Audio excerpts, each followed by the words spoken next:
जय गुरुदेव। ओम श्री साईराम। दिव्य प्रेम स्वरूपुलारा, శాస్త్రీయపరమైన ఆధ్యాత్మికత అంటే ఏమిటి, సైంటిఫిక్ స్పిరిచువాలిటీ అంటే ఏమిటి, దానిని గురించి ఈరోజు తెలుసుకుందాం. ఒక విషయాన్ని మీరు జాగ్రత్తగా విశ్లేషించుకోండి. భారతదేశంలో ఆధ్యాత్మిక విధానం శాస్త్రీయ పందాలో ఉన్నట్లయితే ఈ పాటికి భారతదేశం ప్రపంచం మొత్తంలో అగ్రగామిగా ఉండేది. భారతదేశం నుంచి ఆధ్యాత్మిక పవనాలు ప్రపంచ దేశాలన్నింటికీ విస్తరించి ఆదర్శ ప్రపంచం ఏర్పడి ఉండేది. దురదృష్టవశాత్తు ఋషులు అందించినటువంటి విధానానికి తర్వాత కాలంలో అనేక రకాల మార్పులు చేర్పులు జరిగి అందరూ కూడా వ్యక్తి పూజల్లో, విగ్రహాల్లో, రూపనామాలలో ఇరుక్కొని పోయి మూఢనమ్మకాలను పెంచుకొని అశాస్త్రీయ విధానాలను అనుసరించడం వల్ల ఆ మార్గంలోకి ప్రవేశించినటువంటి వాళ్ళు చాలామంది లబ్ధి పొందకపోగా నష్టపోతున్నారు. ఇక్కడ ఒక విషయం గుర్తుపెట్టుకోండి. ఒక మార్గంలోకి ప్రవేశించి కొంతకాలాన్ని వెచ్చిస్తూ, డబ్బును వెచ్చిస్తూ తర్ఫీదు పొందినందువల్ల సత్ఫలితం రావాలి తప్ప నష్టం జరగకూడదు. సత్ఫలితం రాకపోయినా పర్లేదు తప్ప నష్టం మాత్రం జరగకూడదు. నేను గమనించిన విషయం ఏంటంటే, కొంతమంది దశాబ్దాల తరబడి సాధన చేసి కూడా అంతిమ దశలో జబ్బులతో బాధపడి మరణించారు. కొంతమంది దశాబ్దాల తరబడి గురువులతో కలిసిండు కూడా ఆధ్యాత్మికంగా పరిణతి చెందలేక బానిసలుగా ఉండిపోతున్నారు. స్లేవర్నెస్ పెరుగుతుంది. మరి కొంతమంది బ్యాలెన్స్ తప్పుతున్నారు. ఆధ్యాత్మికత తక్కువగా ఉంటుంది వాళ్ళలో, ఆధ్యాత్మిక పిచ్చి ఎక్కువగా ఉంటుంది. ఆధ్యాత్మికత అనేది అవసరమే తప్ప అది వ్యసనం కాకూడదే. భార్య బిడ్డలకి, కుటుంబానికి, వృత్తికి, వ్యాపారానికి, సంసార జీవితానికి దూరంగా ఉండే ఆశ్రమాల కూర్చొని మనం సాధించేదే ఉంటుంది. కాబట్టి వీటన్నిటినీ పరిగణనలోనికి తీసుకున్న తర్వాత ఆధ్యాత్మికతను సశాస్త్రీయ పందాలో అందించాలనేటటువంటి తపనతో, ఆరాటంతో దాని గురించి లోతైన అన్వేషణ చేసి దాన్ని నా జీవితానికి అన్వయించుకొని ఆ తర్వాత ప్రపంచానికి బహిర్గతం చేసే ప్రయత్నం చేస్తున్నాను. ఒక్క విషయం చెప్తున్నాను. భారతదేశంలో ఆధ్యాత్మికత వైఫల్యం చెందడానికి మూల కారణం ఋషులు అందించినటువంటి ఉపనిషత్తుల సారాన్ని పూర్తిగా విస్మరించటమే. ఎప్పుడైతే ఆధ్యాత్మికత సరైన పందాల లేదో భౌతికవాదపు మత్తు పెరుగుతూ వచ్చింది. అంటే భౌతికవాదపు మత్తును ఆధ్యాత్మికత అడ్డుకోలేకపోయింది, చెక్కబెట్టలేకపోయింది. భౌతికవాదం తీవ్రత పెరుగుతూ ఉన్నప్పుడు ఆధ్యాత్మికత అదే స్థాయిలో గనక వ్యాపించినట్లయితే దేశం అన్ని విధాల ముందంజలో ఉండేది. కాబట్టి అశాస్త్రీయ విధానాలను అనుసరించి నష్టపోవద్దు, ఇది నా సలహా. నేను కూడా 91వ సంవత్సరంలో యోగాలోకి ప్రవేశించినప్పుడు నాకు తర్ఫీదు ఇచ్చినటువంటి గురూజుల దృష్టి అంతా డబ్బుల మీద ఉండటం వల్ల నేను అశాస్త్రీయ విధానాలను అనుసరించి నష్టపోయాను. ఒక చిన్న ఎగ్జాంపుల్ చెప్తాను. యోగాలోకి ప్రవేశించేటప్పుడు 85.5 కేజీల బరువున్న నేను యోగాలోకి ప్రవేశించి 6 నెలలు గడిచిన తర్వాత 58.5 కేజీలకు వచ్చాను. నార్మల్గా వెయిట్ తగ్గిపోయింది, ముఖంలో కళ తగ్గింది, నిద్రమత్తు పెరిగింది, సోమరతనం పెరిగింది.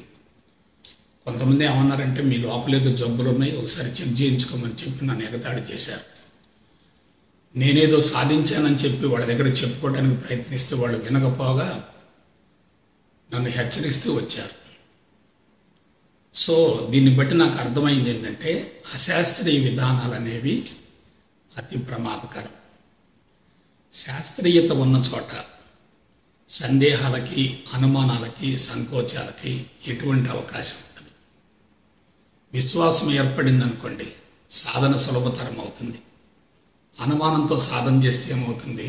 సత్ఫలితం వచ్చే ప్రసక్తే లేదు.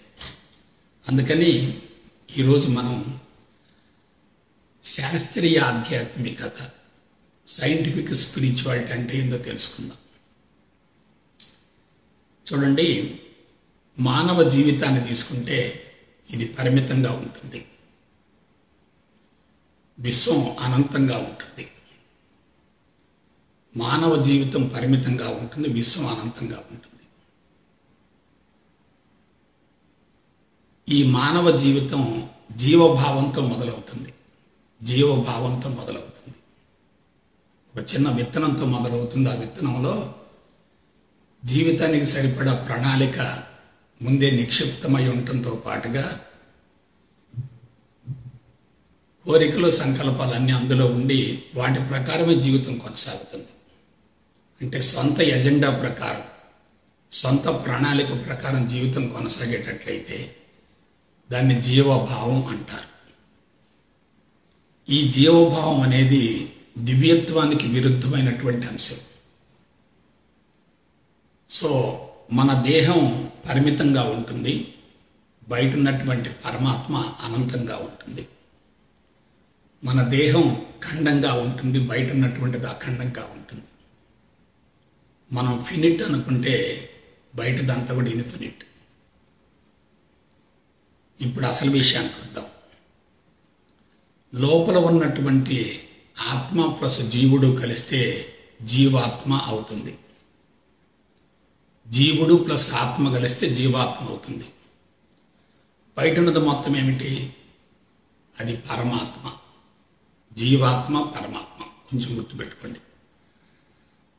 జీవాత్మను పరమాత్మను వేరు చేస్తూ, జీవాత్మను పరమాత్మను వేరు చేస్తూ ఒక్క మానవ జాతిలోనే ఎక్కువగా అహంకారం ఉంటుంది, మిగతా జాతులలో అహంకారం చాలా తక్కువగా ఉంటుంది. జీవాత్మను పరమాత్మను వేరు చేస్తూ ఒక్క మానవ జాతిలోనే అహంకారం ఎక్కువగా ఉంటుంది, మిగతా జాతులలో అహంకారం తక్కువగా ఉంటుంది, పరిమితంగా ఉంటుంది. కారణం ఏమిటి? మానవుడికి స్మృతి ఉంది. శృతి అంటే సత్యం, స్మృతి అంటే జ్ఞాపక శక్తి. స్మృతి అనేది కరిగిపోతే శృతి బహిర్గతం అవుతుంది. కాబట్టి ఇక్కడ మెమరీ ఉంది మనకి. ఎప్పుడైతే మెమరీ ఉంటుందో సొంత ప్రపంచం ఉంటుంది. సొంత ప్రపంచం ఎప్పుడైతే ఉంటుందో ఆ వ్యక్తి విశ్వం నుండి వేరవుతాడు. దాన్నే జీవభావం అంటారు. ఇప్పుడు నాకు ఒక విషయం చెప్పండి, మనం ప్రపంచాన్ని మార్చటమా, మన జీవభావాన్ని మార్చుకోవటమా? మనం కళ్ళద్దాలు పెట్టుకున్నాం. ఎటువంటి కళ్ళద్దాలు పెట్టుకుంటే ప్రపంచం ఆ రంగులో కనపడుతుంది? అది ప్రపంచం రంగు కాదు, మన కళ్ళద్దాల యొక్క రంగు. కళ్ళద్దాల రంగు మార్చామనుకోండి, ప్రపంచపు రంగు కూడా మారిపోతుంది. ఇక్కడ ఇంగ్లీష్లో మీకు ఒక మాట చెప్తాను. Entire world is the reflection of your mind. నువ్వు ప్రపంచంలో చూసేదంతా కూడా ప్రపంచంలోది కాదు, నీ అంతరంగమే ప్రపంచంలో ఆ విధంగా ప్రతిబింబిస్తుంది. నువ్వు ఆవేశంగా ఉన్నావు అనుకోండి, ప్రపంచం ఆవేశపూరితంగా కనపడుతుంది. నువ్వు భయపడుతూ ఉన్నావు అనుకోండి, ప్రపంచంలో అంతా భయమే కనపడుతుంది. నువ్వు ధైర్యంగా ఉన్నావు అనుకోండి, ప్రపంచం అంతా అదే రీతిలో కనపడుతుంది. ఒక చోట ఒక సంఘటన జరిగిందంటే అందరూ ఒకే రకంగా స్పందించరు కదా. వారి వారి అంతరంగ సంస్కారాల స్వభావాన్ని బట్టి వారి స్పందన ఉంటుంది. ఒక సంఘటన నలుగురు చూశారు అనుకోండి, నలుగురు ఒకే రకమైనటువంటి అభిప్రాయాన్ని వెల్లడించరు. వారి వారి అంతరంగ సంస్కారాల స్వభావాన్ని బట్టి అలా వెల్లడిస్తారు. ఈ అంతరంగ సంస్కారాలు అంటే ఏమిటి? అదే జీవభావం. జీవభావం అంటే ఏమిటి? అదే మేధస్సు, అదే సూక్ష్మ శరీరం. కాబట్టి ఒకసారి క్లియర్ చేసుకోండి. ఏ ఇద్దరు సూక్ష్మ శరీరాలు, ఏ ఇద్దరు మేధస్సులు, ఏ ఇద్దరు జీవుళ్ళు ఒకే రకంగా ఉంటారు. దీనికి మూల కారణం ఏమిటి? వారి వారి సంస్కారాల్లో ఉన్నటువంటి వ్యత్యాసం. ఆ సంస్కారాలు ఎక్కడి నుంచి వచ్చాయి? తల్లిదండ్రుల నుంచి సంచిత కర్మలుగా వచ్చాయి. ఈ జన్మలో చేస్తున్న కర్మల వల్ల ప్రారంధం కలుస్తూ ఉంది. అటువంటి సంస్కారాలకి మూలం ఆధారం ఏమిటంటే జీవశాస్త్రం ప్రకారం జీనులు, క్రోమోజోములు. కాబట్టి ఇటు బయాలజీ తీసుకుందాం, ఇటు వేదాంతం తీసుకుందాం, రెంటిని మిళితం చేద్దాం. అయితే జీవభావాన్ని కరిగించుకొని, అహంకారం కరిగించుకొని విశ్వంలో కలిసిపోయి జీవిత పరమార్థం నెరవేర్చుకోవటం ఎట్లా? సో జీవభావం ఉన్నంత వరకు నీకు పరిమిత తత్వం ఉంటుంది, మానసిక ఒత్తిడి ఎక్కువగా ఉంటుంది, తమో రజోగుణాలు బాగా ప్రకోపిస్తూ ఉంటాయి, సత్వగుణం తక్కువగా ఉంటుంది, మనసు బ్యాలెన్స్ను కోల్పోతుంది, తప్పులు చేస్తూ ఉంటాం, వాటిని సరిదిద్దుకునే ప్రక్రియలో మరికొన్ని తప్పులు చేస్తూ ఉంటాం. ఈ విధంగా తప్పుల యొక్క మోతాదు పెరుగుతూ ఉంటుంది, సంస్కారాల మోతాదు పెరుగుతూ ఉంటుంది, మనోభారం పెరుగుతూ ఉంటుంది. దాని ప్రభావంతో శరీరం బలహీనపడుతుంది. సో ఇప్పుడు శాస్త్రీయ ఆధ్యాత్మికత అంటే ఏమిటి? శాస్త్రీయ ఆధ్యాత్మికత అంటే ఏమిటి? సైంటిఫిక్ స్పిరిచువాలిటీ అంటే ఏమిటి? ఒక 10 పాయింట్లు చెప్తాను. ఆధ్యాత్మికత అంటే నీ గురించి నువ్వు తెలుసుకోవటమే.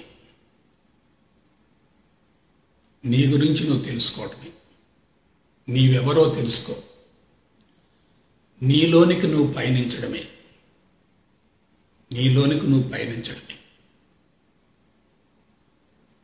నీ గురించి నువ్వు ఆలోచించుకోవడమే.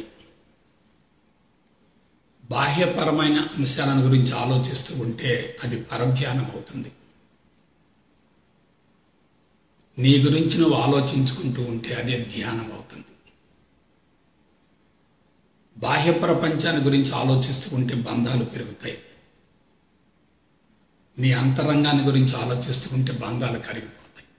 కాబట్టి నీ గురించి నువ్వు ఆలోచించుకోవడమే. నీ సహజ స్థితిని నీవు అనుభవించడమే. ఏమిటి నీ సహజ స్థితి? ఆనందం. భూమండలం మొత్తంలో ఆనందంగా జీవించే అర్హత, అవకాశం ఉన్నటువంటి ఒకే ఒక జాతి ఎవరంటే ఈ మానవ జాతి. ఆ సహజ స్థితిలో జీవించాలి. నీవెవరవో ప్రయోగపూర్వకంగా నిరూపించుకోవటమే. నువ్వెవరవి? భగవంతుడివి. ఒక్క పాయింట్ పట్టుకోండి. భగవంతుడు సాధన చేయడు, భగవంతుడు పరుగులు పెట్టడు.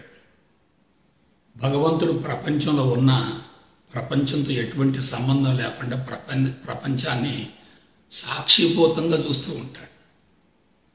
యాక్షన్ కానీ, రియాక్షన్ కానీ, మోషన్ కానీ, ఎమోషన్ కానీ ఉండవు అసలు. సో ఇప్పుడు మొత్తం 5 చెప్పాను. 6వ దానికి వస్తున్నాను. నీ అంతరంగాన్ని సమూలంగా శుద్ధి చేసుకోవడమే. క్షేత్రం ఉంటుంది. పిచ్చి మొక్కలు, కలుపు మొక్కలు, తుమ్మ మొక్కలు, చెడు మొక్కలు, గంజాయి మొక్కలు ఇవన్నీ ఉన్నాయి. అవన్నీ ఉంటే పంట ఎట్ట పండుద్ది? కాబట్టి నెగిటివ్ థింకింగ్లో ఉండి, చెడు సంస్కారాలతో ఉండి ఎటువంటి పథకాలు, ప్రణాళికలు చేపట్టినా సత్ఫలితం రాకపోగా నష్టపోతుంటారు. అందుకని నీ అంతరంగాన్ని సమూలంగా శుద్ధి చేసుకోవటమే. నెక్స్ట్ 7వ పాయింట్కి వస్తున్నాను. నీ లోపాలు నువ్వు సరి చేసుకోవటమే. నీలో చాలా లోపాలు ఉన్నాయి. ఆ లోపాలన్నీ జీవభావాన్ని పెంచుతున్నాయి, అహంకారం పెంచుతున్నాయి. ఆ డిఫెక్ట్స్ మొత్తం సవరించుకున్నావు అనుకోండి, నువ్వు ఎలా ఉంటావు? కడిగిన ముత్యం లాగా ఉంటావు. నీ లోపాలు మొత్తం నువ్వు సవరించుకోవటమే. 8వ పాయింట్కి వస్తున్నా. నిన్ను నువ్వు విమర్శించుకోవటమే. ఎదుటి వ్యక్తులను విమర్శించడం అనేది రజోగుణం, ఆత్మ విమర్శ చేసుకోవటం అనేది సత్వగుణం. నెక్స్ట్, నీ జీవితాన్ని గురించి అన్ని కోణాల నుండి లోతుగా పరిశోధన చేయటమే. నెక్స్ట్ 10వ పాయింట్, నిన్ను నువ్వు సమూలంగా సంస్కరించుకోవటమే. సబ్జెక్ట్ ఎక్కువైంది కదా, చూసుకోండి ఒకసారి. ఇది సైంటిఫిక్ అంటే ఎప్పుడైతే నీ గురించి నువ్వు ఆలోచించుకుంటూ ఉంటావో ప్రపంచంతో ఉన్న సంబంధం తెగిపోతుంది. ప్రపంచాన్ని గురించి ఆలోచిస్తూ ఉంటే నీ అంతరంగాన్ని గురించి నువ్వు ఆలోచించుకోలేవు. గురూజీ, మేము ప్రపంచంలో ఉంటున్నాం, మరి వృత్తిలో ఉంటున్నాం, వ్యాపారంలో ఉంటున్నాం, దైనందిన కార్యక్రమాల్లో ఉంటున్నాం, మా గురించి మేము ఆలోచించుకుంటూ ఉంటే మరి బయట వ్యాపారం ఏమిటి, ప్రజా సంబంధాలు ఏమిటి, రాబడి ఖర్చులు ఏమిటి, మరి వీటి గురించి ఎట్లా? ఇప్పుడు వినండి ఒకసారి, మరోసారి చెప్తున్నాను. తమో గుణము రజోగుణం ఉన్నంత వరకు నీకు సమస్యలు తప్పవు. సత్వగుణం ఉంటే నీకు సమస్యలు ఉండవు.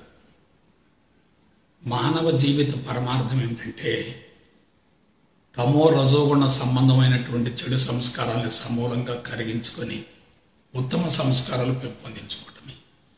చెడు సంస్కారాలంటే తమో రజోగుణ సంబంధమైనటువంటి అనుభవాలు, ఉత్తమ సంస్కారాలంటే సత్వగుణ సంబంధమైనటువంటి అనుభవాలు. బ్యాలెన్స్డ్గా ఉంటే సత్వగుణం, బ్యాలెన్స్ కోల్పోతే తమోగుణం, రజోగుణం. నెక్స్ట్కి ముందుకు వెళ్దాం. మీరు అనుకోవచ్చు, గురూజీ మీరు ప్రపంచాన్ని గురించి తెలుసుకోకపోతే ఎట్లా, మేము అమాయకులం అయిపోతాం కదా, పిచ్చివాళ్ళం అయిపోతాం కదా, అందరూ మనం మోసం చేస్తారు కదా. లేదు, ఇప్పుడు జాగ్రత్తగా రండి. మీ గురించి మీరు తెలుసుకుంటే అందరి గురించి తెలిసిపోతుంది. మీ గురించి మీరు తెలుసుకోకుండా వేరే వాళ్ళని గురించి తెలుసుకుంటూ ఉంటే వాళ్ళ గురించి తెలియదు, మీ గురించి కూడా తెలియదు. మీ మనస్తత్వాన్ని మీరు గనక లోతుగా అధ్యయనం చేయగలిగితే అందరి మనస్తత్వం తెలిసిపోతుంది. నిన్ను నువ్వు నిగ్రహించుకుంటే అందరినీ నిగ్రహించవచ్చు.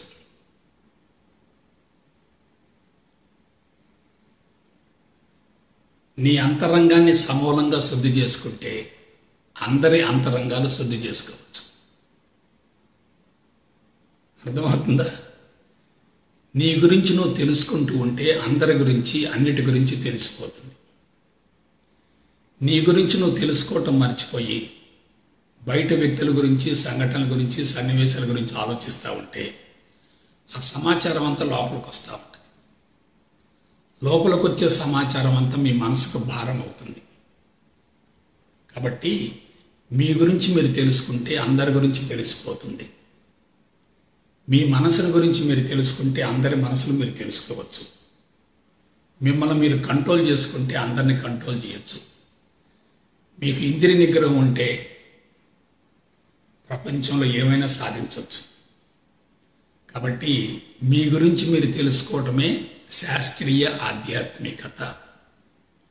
వేరే అంశాల గురించి తెలుసుకునే ప్రయత్నం చేయటమే అశాస్త్రీయత. ఇక్కడ కీ పాయింట్ చూసుకోండి. మీ గురించి మీరు తెలుసుకున్న మరుక్షణమే అందరి గురించి తెలిసిపోతుంది. మీ గురించి మీరు తెలుసుకోకుండా వేరే వాళ్ళ గురించి తెలుసుకుంటా ఉంటే వాళ్ళ గురించి మీకు అర్థం కాదు, మీ గురించి మీకు అర్థం కాదు. ఇక్కడ ఒక పదం వాడతాను, జాగ్రత్తగానండి. మిమ్మల్ని మీరు ఉద్ధరించుకుంటే అందరినీ ఉద్ధరించే అర్హతను సంపాదించగలుగుతారు. మిమ్మల్ని మీరు ఉద్ధరించుకుంటే అందరినీ ఉద్ధరించే అర్హతను సంపాదించగలుగుతారు. అసలు మీ గురించే మీకు తెలియకపోతే వేరే వాళ్ళ గురించి మీరేం తెలుసుకుంటారు? మిమ్మల్ని మీరు ఉద్ధరించుకోలేకపోతే వేరే వాళ్ళ గురించి వేరే వాళ్ళని ఏ విధంగా ఉద్ధరించగలుగుతారో ఆలోచించండి ఒకసారి. నేను అశాస్త్రీయ ఆధ్యాత్మికతను ఎందుకు అంటున్నానంటే ఒకసారి ఆలోచించండి. ఆధ్యాత్మిక సంస్థలు ఏర్పడుతున్నాయి, గురూజీలు పెరుగుతున్నారు, స్వామీజీలు పెరుగుతున్నారు, బాబాలు పెరుగుతున్నారు. ఒక్కొక్కళ్ళు ఒక సంస్థతోటో, ఒక గురూజీతోటో, ఒక బాబాతోటో సంబంధం ఏర్పరచుకుంటున్నారు. అవతల వ్యక్తితో మీరు సంబంధం ఏర్పరచుకున్న మరుక్షణమే అది విడరాని బంధం అవుతుంది. ఆ వ్యక్తి యొక్క రూపం మీ మనసులో ప్రతిష్ఠితం అవుతుంది. మీరు ఆ వ్యక్తి సమాచారం కోసం, ఆ వ్యక్తి ఇచ్చే తర్ఫీదు కోసం, ఆ వ్యక్తి ఇచ్చేటటువంటి విజ్ఞానం కోసం మీరు ప్రయత్నిస్తూ పరితపిస్తూ ఉంటారు. కానీ మీ గురించి మీరు తెలుసుకునే ప్రయత్నం చేయరు. మరో కీ పాయింట్ చెప్తాను, బాగా గుర్తుపెట్టుకోండి.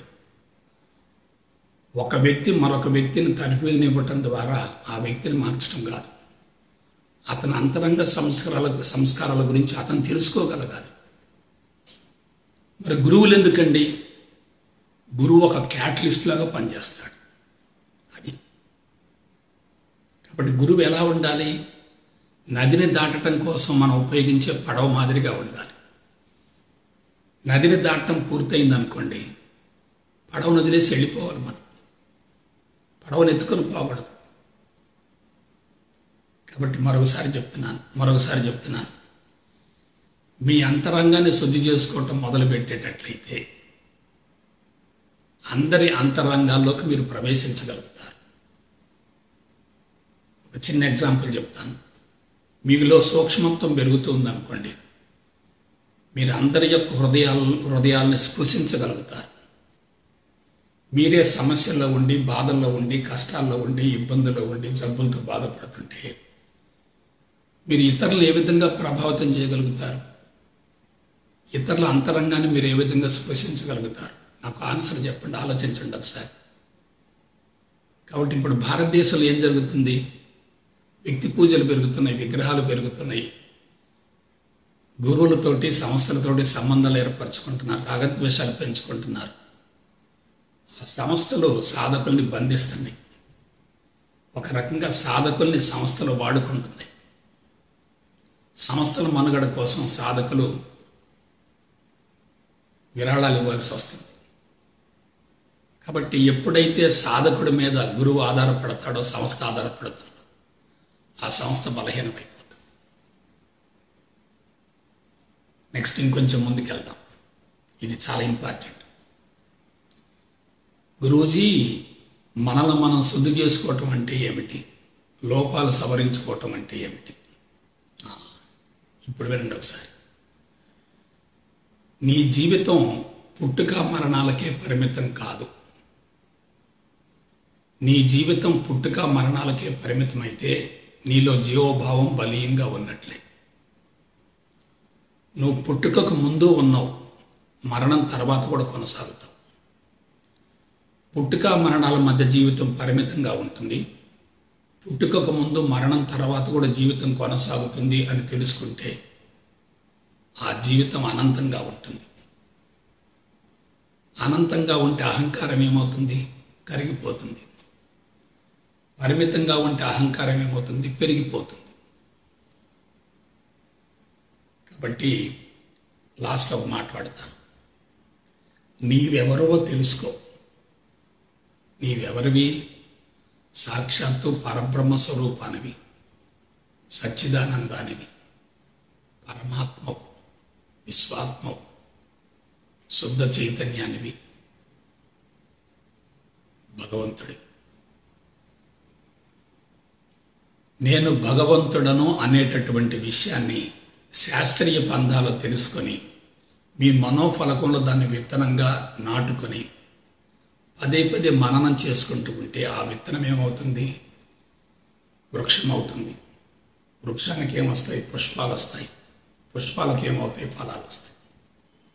కాబట్టి విత్తనం అంటే శాస్త్రీయ పంథాలో ఆధ్యాత్మికతను విశ్లేషించుకొని మనోఫలకంలో ప్రతిష్ఠించుకొని స్పష్టతను ఏర్పరచుకోండి. ఇంకొక మాట్లాడతాం, బాగా గుర్తుపెట్టుకోండి. మీ గురించి మీరు తెలుసుకునే ఏ అంశమైనా మీకు స్వేచ్ఛనిస్తుంది. అందుకు భిన్నంగా మీరు దేన్ని అనుసరించినా సరే బంధాలు పెరిగిపోతాయి. బంధాలను పెంచేది అశాస్త్రీయత, బంధాలను కరిగించేదే శాస్త్రీయత. బంధాలని పెంచేదేమిటి? అశాస్త్రీయత. బంధాలను కలిగించేదేమిటి? శాస్త్రీయత. నెక్స్ట్ ఇంకొంచెం ముందుకెళ్దాం. మీ గురించి మీరు ఆలోచించుకుంటూ, విశ్లేషించుకుంటూ ఉంటూ, పరిశోధించుకుంటూ ఉంటూ, మీ లోపాల గురించి మీరు తెలుసుకుంటూ పోతూ ఉంటే ఇతరుల యొక్క లోపాలు కానీ ఇతరులో ఉన్నటువంటి బలహీనతలు కూడా మీకు తెలిసిపోతాయి. మీ బలహీనతలు మీకు తెలియకుండా, మీ లోపాలు మీరు తెలియకుండా ఇతరుల లోపాలు చూస్తూ ఉంటే మీకు సుపీరియారిటీ పెరుగుతుంది. ఇతరులో ఉన్నటువంటి ఔన్నత్యాన్ని చూస్తూ ఉంటే మీకు ఇన్ఫీరియారిటీ పెరుగుతుంది. ఇతరుల మీద ఘర్షణ పడుతూ ఉంటే మీలో పోటీతత్వం పెరుగుతుంది. అదే అహంకారం అండి. దాన్ని కరిగించడమే ఆధ్యాత్మికత. కాబట్టి ఇన్ఫీరియారిటీ ఉండకూడదు, సుపీరియారిటీ ఉండకూడదు, కాంపిటీషన్ ఉండకూడదు. అది ఎప్పుడు సాధ్యమవుతుంది? సంస్కారాలు ఉన్నంత వరకు జీవభావం ఉంటుంది. జీవభావం ఉన్నంత వరకు పరిమితత్వం ఉంటుంది. పరిమితత్వం ఉన్నంత వరకు అహంకారం ఉంటుంది. అహంకారం ఉన్నంత వరకు ఘర్షణ ఉంటుంది. అయితే మీరు అనుకోవచ్చు, గురూజీ ఇది ఎంతకాలానికి ఫలితం వస్తుంది? అది 2 విషయాల మీద ఆధారపడి ఉంటుంది. మీ గత జీవితాల సంస్కారాల మోతాదుని బట్టి ఉంటుంది. మీరు అర్థం చేసుకొని సాధన చేసే దాన్ని బట్టి ఉంటుంది. సంస్కారాల మోతాదు ఎక్కువగా ఉంటే అవగాహన చేసుకోవటం కష్టంగా ఉంటుంది. తర్వాత సాధన చేయటం కూడా కఠోరంగా ఉంటుంది. కాబట్టి స్పిరిచువాలిటీ అంటే సైంటిఫిక్ సెల్ఫ్ నాలెడ్జ్. దాన్నే ఆత్మ విజ్ఞాన శాస్త్రం అంటారు. ఇటువంటి సైంటిఫిక్ సెల్ఫ్ నాలెడ్జిని గురించి ఒక వేదంలో పూర్తిగా చెప్పబడింది. ఆ వేదమే యజుర్వేదం. దాని మహాపదమే అహం బ్రహ్మాస్మి. అహం బ్రహ్మాస్మి అంటే నేను సాక్షాత్తు భగవంతుడను. ఎప్పుడైతే నేను సాక్షాత్తు భగవంతుడను అనేటటువంటి విషయం అనుభవంలోకి వచ్చిందో మీ ప్రజ్ఞ అనంతంగా విస్తరిస్తుంది.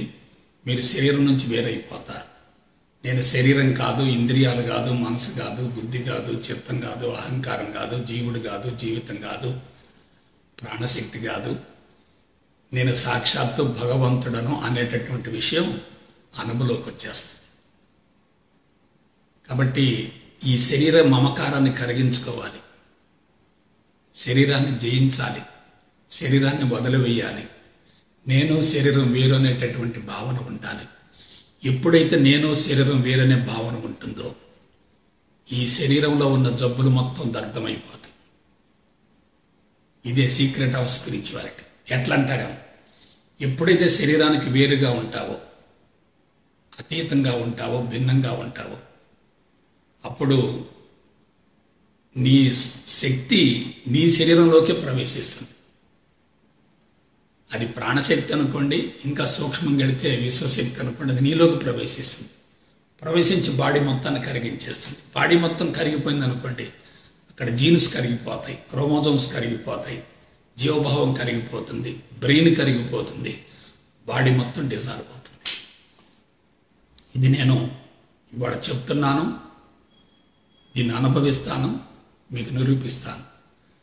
మరొకసారి చెప్తున్నాను, ఈ ప్రపంచం మొత్తంలో తనను గురించి తాను తెలుసుకునేటటువంటి విధానం అతి సులభమైంది. వేరే వాళ్ళ గురించి తెలుసుకునే విధానం చాలా కష్టం. Easiest subject on the earth ఏంటంటే స్పిరిచువాలిటీ. ఎందుకంటే నీ గురించి నీకు తెలుసు, నాకు తెలియదు కదా. నీ గురించి నువ్వు తెలుసుకొని ఆచరిస్తూ ఉంటే ఎలా ఉంటుంది?